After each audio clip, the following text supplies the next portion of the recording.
This is Optimal Health Daily, episode 1450. No pain, all gain. And Heal Yourself with Water, both by Randi Kay of naturallyrandikay.com. And I'm Dr. Neal, your host and narrator. Hey there, welcome to another Saturday edition of Optimal Health Daily.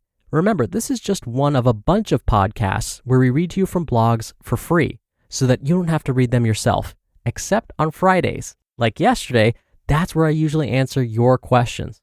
Oh, and to check out our other shows, just search for Optimal Living Daily wherever you're hearing this.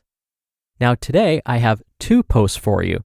So when I read you 2 posts, it usually means that both are on the shorter side, and I want to make sure we maximize our time together. So let's get right to today's 2 posts and start optimizing your life. No Pain, All Gain by Randi Kay of naturallyrandikay.com. In my early days as a massage therapist, a big macho male client would walk into my office wanting a deep tissue massage. He would look at my small stature and youthful glow, this is 10 years ago, mind you, and ask if I was capable of offering such a massage with the pressure they required. I would smile and assure him that it would be okay, while inwardly rolling my eyes and wishing I could dig my elbow in as hard as I could, just to teach him a thing or two about the power of proper body mechanics. Though I did take the high road and not punish him with my deep pressure wrath, I did take a moment to tell him that deep tissue means getting deep into the tissue, not always using deep, painful pressure. You see, the body tenses up when it doesn't feel safe. When we push too hard, be it with pressure, while we work out, or just life in general, it can actually cause us to tense more instead of releasing and relaxing. I see this a lot with stretching as well.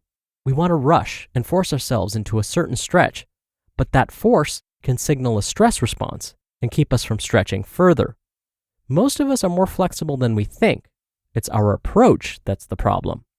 One of my yoga teachers would say, with yoga, it's no pain, all gain, meaning that when we don't feel pain, that's when the magic happens.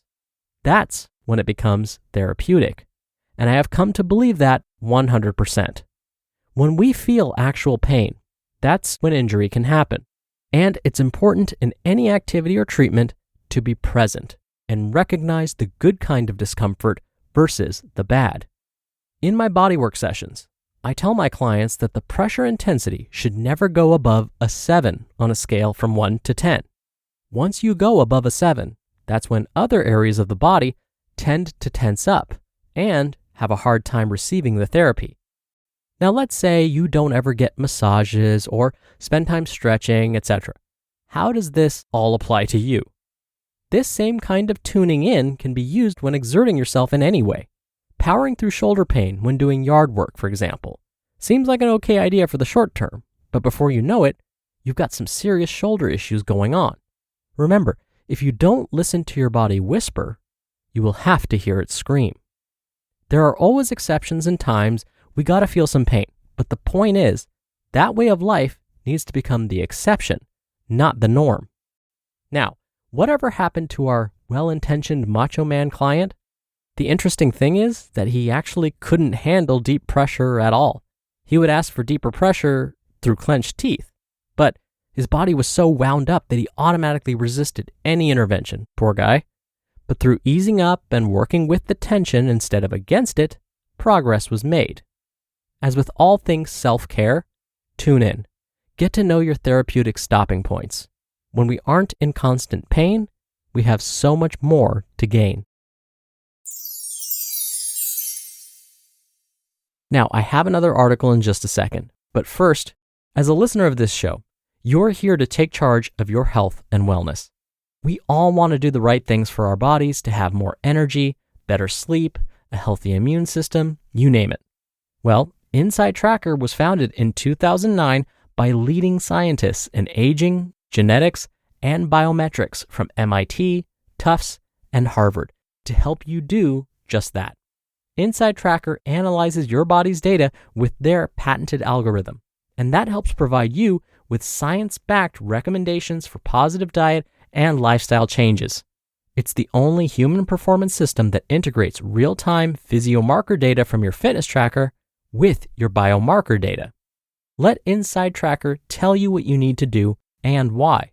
Transform your body's data into true, meaningful insights and get customized action plans today. Now, for a limited time, you can get 25% off the entire Inside Tracker store. Just go to insidetracker.com/OHD.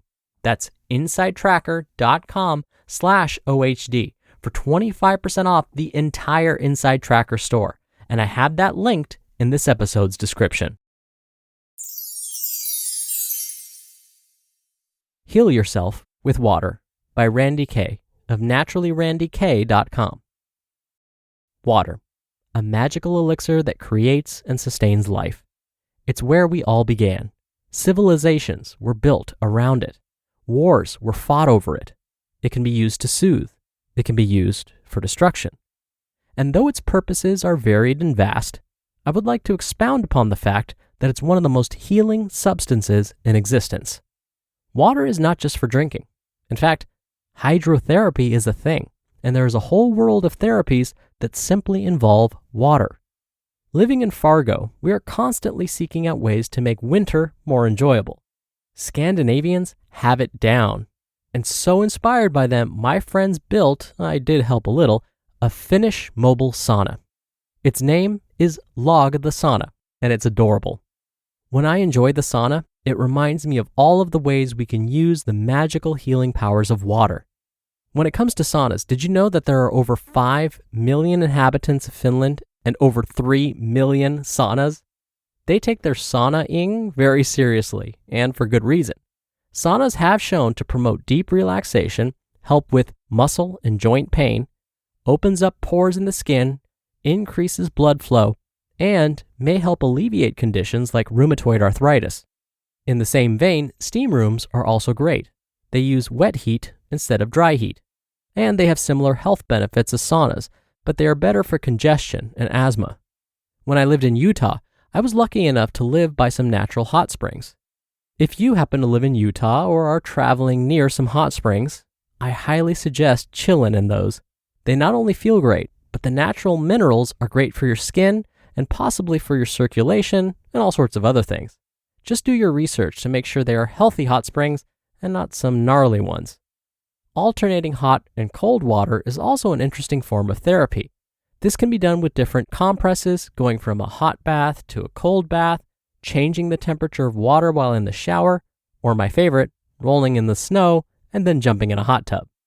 Cold water can be stimulating and causes the blood vessels to constrict. Hot water can feel calming and opens up the blood vessels. So switching between hot and cold water causes a flushing action that may be good for cleansing the muscles and other tissues. There are many other cultures around bathing and many forms of hydrotherapy, but just like any therapy, it can get pretty extreme. I suggest using it as a complement to your life instead of relying on it to heal major conditions.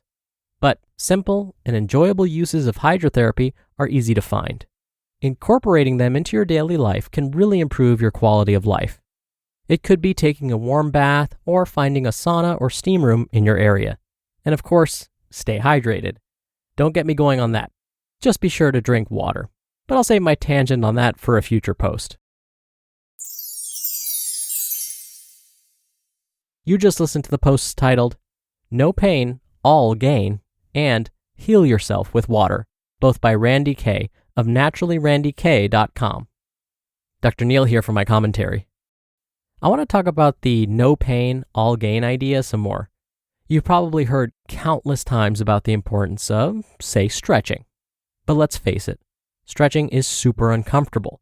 And the most recent research says that the best time to stretch is after a workout. Let's put that in context for a second.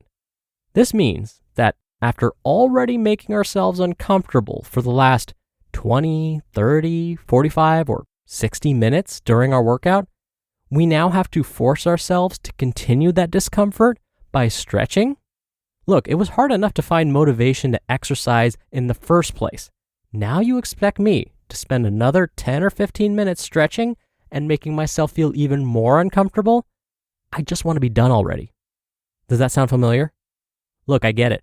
I have to force myself to stretch after my workouts. I'm usually so exhausted by the end, I just want to be done and cool off in the shower. But stretching is so important. And yes, it needs to feel a bit uncomfortable. If you don't feel even a little bit of discomfort when you stretch, then you're probably not improving your flexibility or mobility. As today's author, Randi, said, this doesn't mean you should feel pain when you stretch. Instead, we like to say you should experience some slight discomfort. Remember that by stretching, you're pushing your muscles, ligaments, and tendons beyond what they're used to doing. Whenever we push ourselves beyond what we're used to, whether it's physical or mental, there will probably be discomfort. So embrace the discomfort. But if you experience true pain, it means it's time to stop. And if the pain persists, please have it examined by a healthcare professional. But again, a little bit of discomfort, especially when you're stretching, is okay and very normal.